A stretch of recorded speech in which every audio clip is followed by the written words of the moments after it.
ذکر اذکار کا کیا حال ہے؟ چل رہے ہیں تھوڑے یا زیادہ؟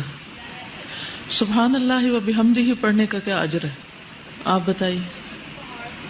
سونے کا پہاڑ خرچ کرنے سے بھی زیادہ بڑا اجر ہے اس شخص کے لیے جو سبحان اللہ و بحمدہ پڑھے. خاص طور پر کب زیادہ پڑھنا؟ جب انسان خوف کھائے. کس چیز سے؟ رات کے اندھیرے سے اور دشمن سے مال خرچ کرنے سے. پڑھیے کم از کم 3 دفعہ سبحان اللہ و بحمدہ سبحان اللہ و بحمدہ. اللہم انی اسألک علما نافعا بھی پڑھیے 3 دفعہ پڑھیے.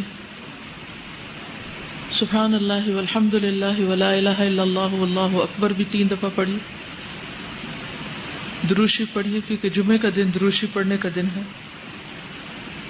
کل ہم نے استغفار کے بارے میں پڑھا تھا کہ یہ مہینہ گناہوں کی بخشش کا مہینہ ہے اور اس میں ہمیں پوری کوشش کرنی ہے کہ ہم اللہ سبحانہ وتعالیٰ سے اس مہینے کی بات پوری طرح بخشش حاصل کر چکے ہوں. نبی صلی اللہ علیہ وسلم روایت کرتے ہیں اللہ سبحانہ وتعالیٰ سے، حدیث قدسی ہے، اللہ تعالیٰ فرماتے ہیں یا عبادی انکم تخطئون باللیل والنہار وانا اغفر الذنوب جمیعا فاستغفرونی اغفر لکم. اے میرے بندو تم دن رات خطائیں کرتے رہتے ہو اور میں تمام گناہ بخش دیتا ہوں، لہٰذا تم مجھ سے بخشش طلب کرو میں تمہیں بخش دوں گا. بخشش کے لیے سب سے اہم چیز کیا ہے کہ انسان اپنی ندامت کا اظہار کرے، اپنے گناہ پر شرمندگی. تو اس کے لیے آپ کو کرنا یہ ہے کہ اکیلے میں آج بیٹھ کر، صرف آج ہی نہیں پورا مہینہ اگر یہ عمل کریں تو بہت ہی مفید ہوگا. اکیلے میں بیٹھ کر اپنے کسی ایسے گناہ کا ذکر کریں اللہ تعالیٰ کے سامنے جو صرف آپ کو پتا ہے.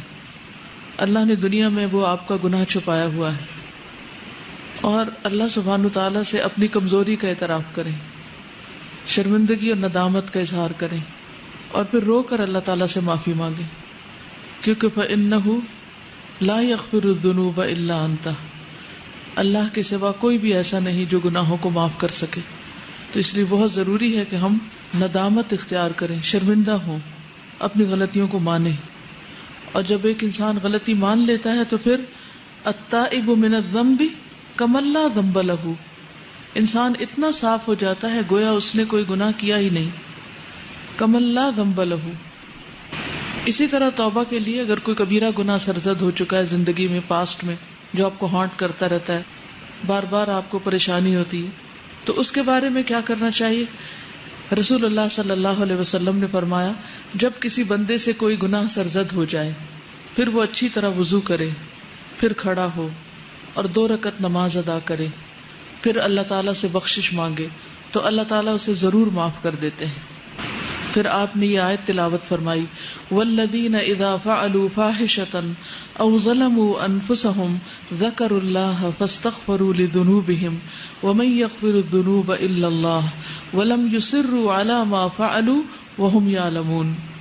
اور پرہیزگار وہ لوگ ہیں کہ جب ان سے کوئی بے حیائی کا کام ہو جائے، انسان ہے نا غلطیاں ہو جاتی ہیں اور بعض اوقات تو ہم ریئلائز بھی نہیں کرتے کوئی غلطی ہو چکی ہے، یا وہ اپنی جانوں پر ظلم کر بیٹھے تو وہ فوراً اللہ کو یاد کرتے ہیں، دیر نہیں لگاتے اور اپنے گناہوں کی معافی مانگتے ہیں.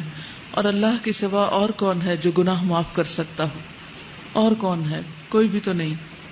ساری دنیا بھی اگر ہمیں پاک باز پاک دامن قرار دے دے اور یہ کہے کہ آپ تو بہت ہی نیک لوگ ہیں اور سرٹیفکیٹ جاری کر دے اور ایوارڈ اس پر دے دے ہمیں کہ ہم نیک ہیں، لیکن ہم نیک نہیں ہو سکتے جب تک کہ ہمیں اللہ سبحانہ تعالیٰ کی طرف سے نجات کا پروانہ نہ مل جائے. تو اس لیے بہت ضروری ہے کہ ہم خاص طور پر اللہ سبحانہ تعالیٰ کی طرف رجوع کریں، اور نماز جو کہ برائیوں کو مٹا دیتی ہے تو توبہ کے نوافل کا اہتمام کریں. یعنی جب بھی دل میں پریشانی آئے کسی گناہ کی تو اس کے علاج کے لیے نفل پڑھیں، اور پھر وہ دانستہ اپنے کیے پر اصرار نہیں کرتے، یعنی جو غلطی ان سے ہو گئی اسے بار بار دہراتے نہیں. اس استغفار کا فائدہ کیا ہوگا؟ انسان اللہ کے عذاب سے محفوظ رہے گا. آپ بڑی بڑی پریشانیوں سے، تکلیفوں سے، بیماریوں سے، حادثات سے محفوظ رہیں گے. نبی صلی اللہ علیہ وسلم نے فرمایا العبد آمن من عذاب اللہ ما استغفر اللہ. بندہ جب تک اللہ سے استغفار کرتا رہتا ہے اس وقت تک اللہ کے عذاب سے محفوظ رہتا ہے. جیسے قرآن مجید میں بھی آتا ہے نا کہ اللہ ان کو عذاب نہیں دے گا جب تک کہ وہ استغفار کرتے رہیں. تو آپ کے اندر کسی بھی قسم کا اگر کوئی خوف ہے، بعض اوقات کچھ لوگوں کو فوبیاز ہوتے ہیں، یہ چھت نہ مجھ پہ گر پڑے، یا بلندی پہ جانے کا خوف ہوتا ہے، یا اپنی جان مال اولاد کے بارے میں کوئی بھی خوف ہوتا ہے. کسی بھی قسم کا کوئی خوف آپ کو جب ستاتا ہے اپنے مستقبل کا، بڑھاپے کا، آخرت کا، تو ان سب سے بھی نجات پانے کا ذریعہ یہی ہے استغفار. کیونکہ العبد آمن من عذاب اللہ ما استغفر اللہ، بندہ اللہ کے عذاب سے امن میں ہے. اللہ تعالیٰ ایسے بندے کو عذاب نہیں دے گا جب تک کہ وہ استغفار کرتا رہتا ہے.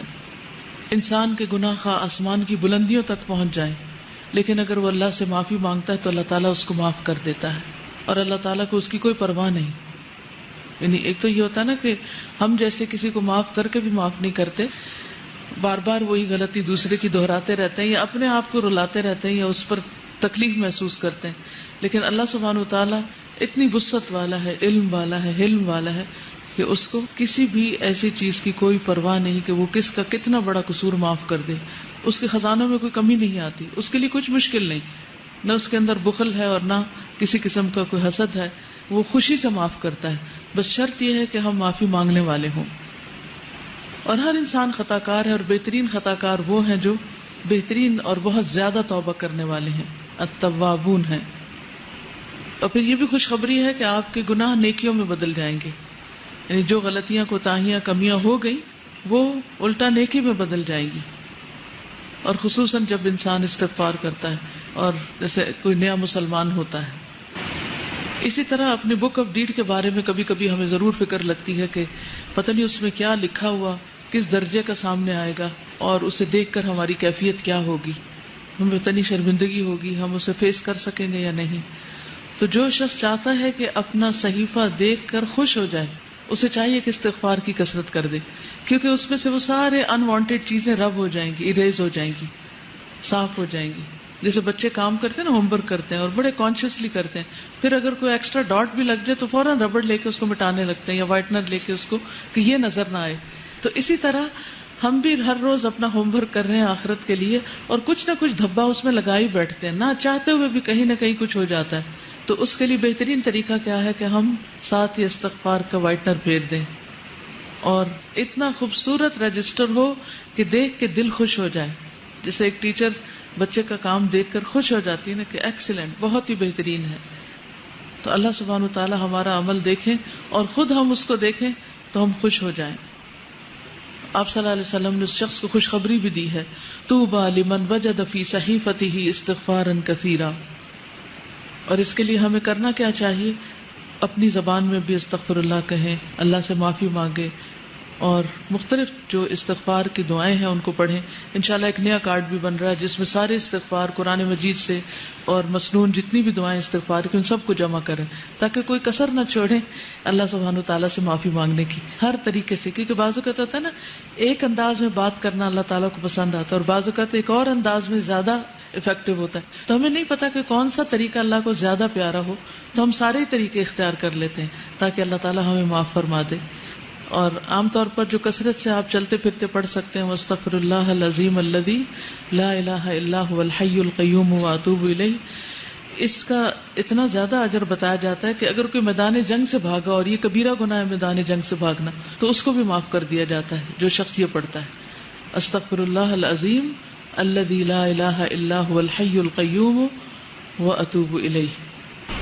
پھر اسی طرح یہ ہے کہ انسان کو اس بات کی بھی توقع رکھنی چاہیے کہ میرے اس استغفار سے میرا رب خوش ہو رہا ہے، کیونکہ وہ اونٹنی والی جو حدیث آتی ہے کہ اللہ تعالیٰ اس بندے سے زیادہ خوش ہوتا ہے جس کو صحرا میں کھوئی ہوئی اونٹنی مل جاتی ہے.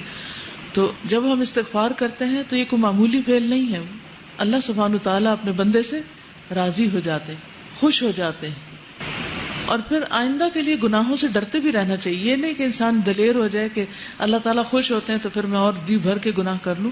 نہیں، مومن جو ہے وہ گناہ کو اپنے اوپر پہاڑ کی طرح سمجھتا ہے، جیسے کوئی پہاڑ گر گیا اس پر، اتنا پریشان ہوتا ہے، وہ اتنا تکلیف اٹھاتا ہے گناہ کر کے.